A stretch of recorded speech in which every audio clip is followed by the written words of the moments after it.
Every kingdom is tested not in its triumphs, but in its moments of loss.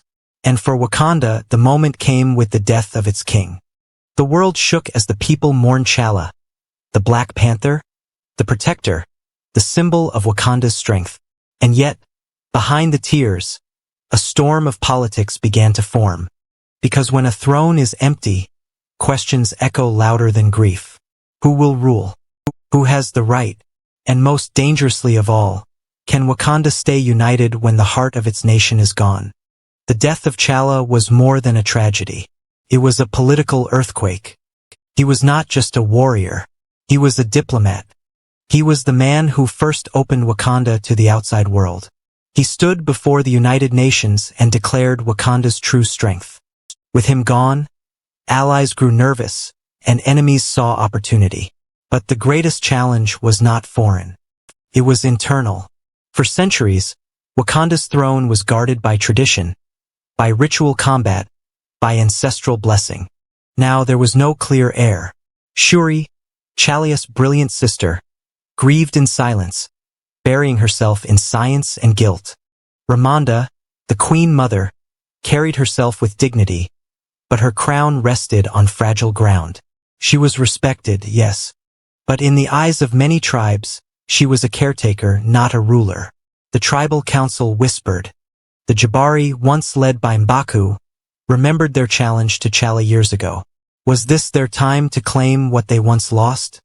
Other tribes, the river, the merchant, the mining, all watched carefully.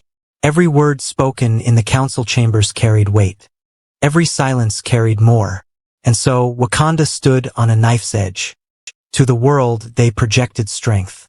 But within their borders, tension simmered. Unity was fragile, and one misstep could turn mourning into civil fracture. The weight fell on Ramonda to hold the throne. In public, she was queen. She stood tall, fierce, unyielding. But in private, she was a mother without a son, a ruler without a partner, a woman carrying a kingdom on her shoulders. She ruled not by tradition, but by necessity, and that alone unsettled the balance of power. This is the complexity of Wakanda. It is not just a land of warriors and technology. It is a land of politics, of history, of traditions older than most nations on earth. Every decision ripples through bloodlines and ancestral oaths. And with the throne empty of its rightful king, those ripples threaten to become waves. Because Wakanda's politics were not only about power. They were about survival. The outside world knew of Vibranium now. Nations hungered for it. And without T'Challa's steady hand, Wakanda faced pressure from every side. Do they open more to the world, risking exploitation? Or do they close again, risking isolation? Ramonda tried to answer with strength. In the United Nations, she stood unflinching, warning that Wakanda would not be broken, that they would not surrender their secrets, that their warriors still guarded their nation. And yet, behind the walls of the Golden City, her people questioned. Could she truly hold the throne? Would Shuri step forward? Would M'Baku rise? Would tradition demand another challenge? This was the struggle for Wakanda. Not only grief, not only succession, but the collision of duty, tradition, and survival. And in the silence left by T'Challa, Wakanda discovered that even the strongest nation could be shaken. Even the proudest throne could be uncertain. Even the most advanced kingdom could fall into politics as old as humanity itself. Because when gods die, kingdoms do not just mourn. They fight to decide what comes next. And for Wakanda, that fight had only just begun. The death of T'Challa was more than a tragedy. It was a political earthquake. He was not just a warrior. He was a diplomat. He was the man who first opened Wakanda to the outside world. He stood before the United Nations and declared Wakanda's true strength. With him gone, allies grew nervous, and enemies saw opportunity. For centuries, the secret of Vibranium protected Wakanda. But once revealed, the world could not look away. Vibranium was not just a resource. It was power, military, economic, even spiritual. And power always invites envy. Nations began to circle like wolves. Some demanded access to Vibranium in the name of global security. Others tried covert missions, sending soldiers and mercenaries to steal what they could. But time and again, Wakanda's warriors stopped them. The Dora Milaje dragged foreign infiltrators before Queen Ramonda, reminding the world that Wakanda was not weak. Yet this defense carried a price.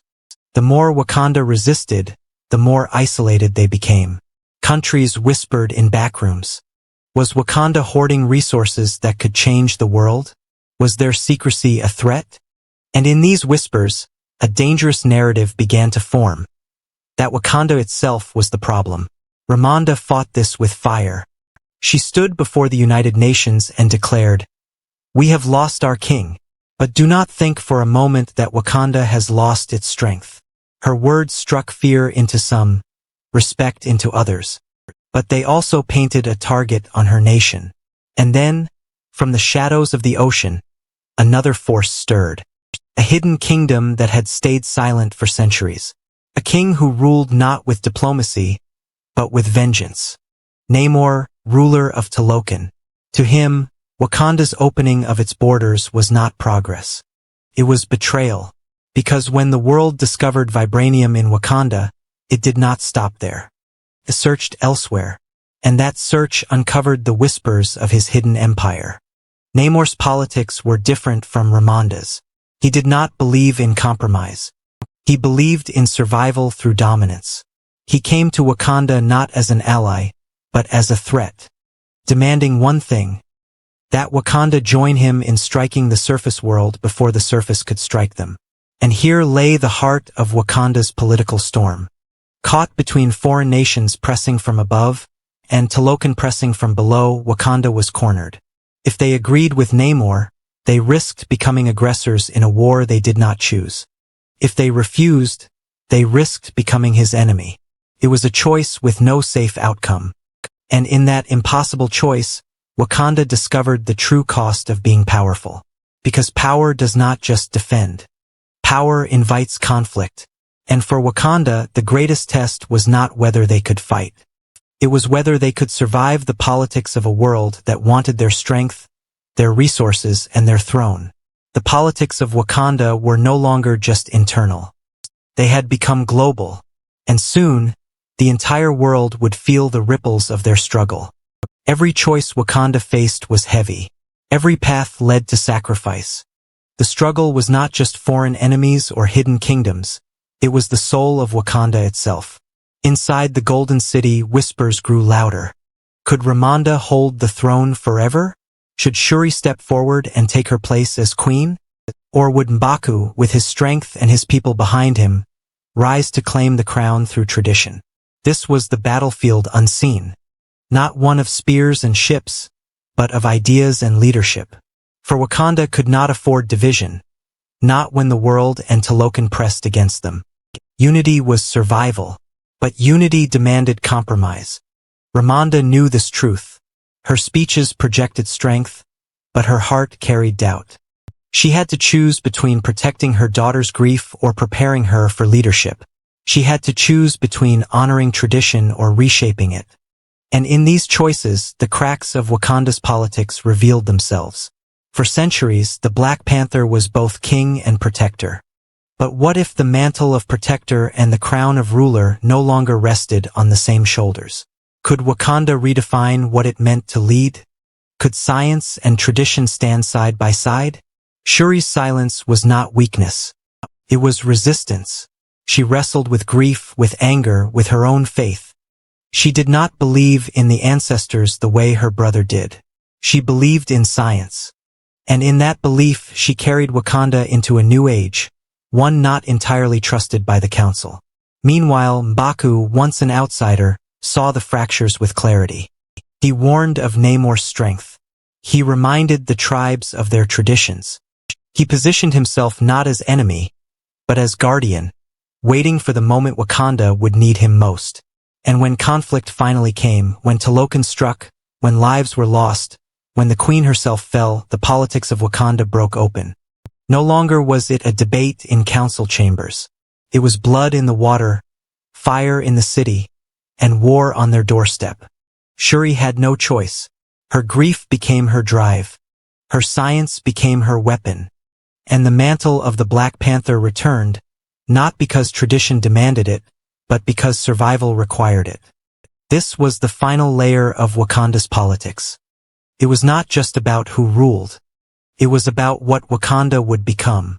A kingdom of warriors bound to old ways? Or a nation reborn, shaped by grief, science, and change? And though Shuri wore the mantle, the future of the throne remained uncertain. Because Wakanda's politics were not resolved. They were transformed. The world still wanted Vibranium. Namor still waited in the deep. Allies still questioned, and enemies still plotted. The throne was stable for now. But history teaches one thing. In Wakanda, the crown is never just a crown. It is a burden, a fight, promise, and the question will always return. Who will rule Wakanda next? Because politics never end. They only evolve.